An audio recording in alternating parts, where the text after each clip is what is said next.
నమస్తే అండి. ఒక విజన్ ఉన్న లీడర్కి ఒక విజన్ లేని లీడర్కి మధ్య వ్యత్యాసం ఏంటనేది ఈ వీడియో చూస్తే మీకు క్లారిటీ వచ్చేస్తామాట. మీ అందరికీ బాగా తెలుసు, కూటమి ప్రభుత్వం అధికారంలోకి వచ్చిన తర్వాత 99 పైసలకి ఎకరా చొప్పున దాదాపు 21 ఎకరాలు ఇస్తే, అంటే ఇంచుమించు 21-22 రూపాయల వరకు ఖర్చు పెడితే ఎకరానికి కూటమి ప్రభుత్వం రూపాయికి కట్టబెట్టేసింది అని చెప్పేసి పెద్ద పెద్ద తాటికి అంత అక్షరాలతో వాళ్ళ పేపర్లలో, వాళ్ళ ఛానల్స్లో, వాళ్ళ అనుబంధ మీడియా సంస్థల్లో, సోషల్ మీడియాలో రచ్చ చేసినారన్నమాట. అసలుకి ఒకవేళ అక్రమ సంపాదన చేయాలనుకుంటే కనుక చంద్రబాబు నాయుడు గారు, కూటమి ప్రభుత్వము 21 రూపాయలకి ఏ విధంగా ఇస్తారు భూమిని? కొన్ని కోట్ల విలువైనటువంటి భూముల్ని రూపాయి లోపు ఎలా ఇస్తారు? కొంచెం ఆలోచన, సిగ్గు లాంటిదే ఉండదా? ఆ రోజే ఈ మాటలు మాట్లాడాం, కానీ ఏంటంటే దాని ప్రతిఫలం ఈరోజు అనుభవించడం జరుగుతుంది. విశాఖపట్నంలో ఐటీ క్యాంపస్ ఏర్పాటుకు కాగ్నిజెంట్ టెక్ సొల్యూషన్స్ ఆసక్తి చూపించడం జరుగుతుంది. 1582 కోట్లతో పెట్టుబడులు పెట్టబోతోంది. ఇది విజన్ యొక్క లక్షణం. అర్థమైందా?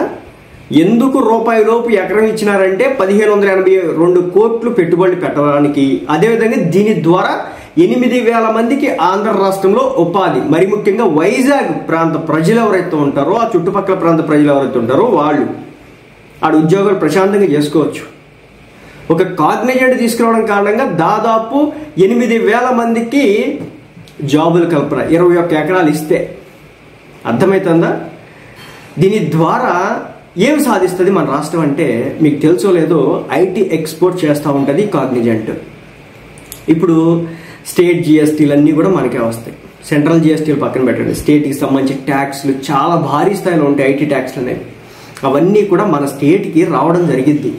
అందుకు రాయితీలు ఇచ్చి మరి మా స్టేట్లో పెట్టమని చెప్పేసి అందరూ కూడా గ్రాండ్ వెల్కమ్ చెప్తా ఉంటారు. కానీ మన రాష్ట్రంలో మాత్రం ఉన్న కంపెనీలని తరిమి దొబ్బుతారు.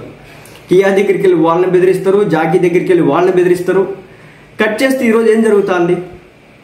ఒక టీసీఎస్ మొన్నే తీసుకొచ్చినారు నారా లోకేష్ గారు, వాళ్ళతో మాట్లాడి వైజాగ్గే తీసుకొచ్చినారు. దాన్ని కూడా ఈ రోజున కాగ్నిజెంట్. రాష్ట్ర ప్రజలు గుర్తుపెట్టుకోండి, 5 సంవత్సరాలు కాదు, ఇంకొక 5 సంవత్సరాలు ఇవ్వండి, రాష్ట్ర భవిష్యత్తు తలరాత మార్చేస్తారు. మీరు ఊహించిన విధంగా ఆంధ్ర రాష్ట్రం ఉంటుంది. అమరావతిలో గూగుల్ క్యాంపస్ దగ్గర నుంచి మొదలు పెడితే క్వాంటమ్ వ్యాలీ, మైక్రోసాఫ్ట్, అనేక రకాల కంపెనీలకు సంబంధించి భూములు అలాట్ అయ్యాయి. ఎందుకు నమ్ముతున్నారు? ఇతర రాష్ట్రాల్లోకి వెళ్ళకుండా మన రాష్ట్రానికి ఎందుకు వస్తున్నారు? ఇంకా అక్కడేం గ్రౌండ్ లెవెల్లోనే ఉంది, అయినప్పటికీ కూడా మన రాష్ట్రం మీద అంత ప్రేమను ఎందుకు చూపిస్తున్నారంటే విజన్ యొక్క లక్షణం. అర్థమైందా?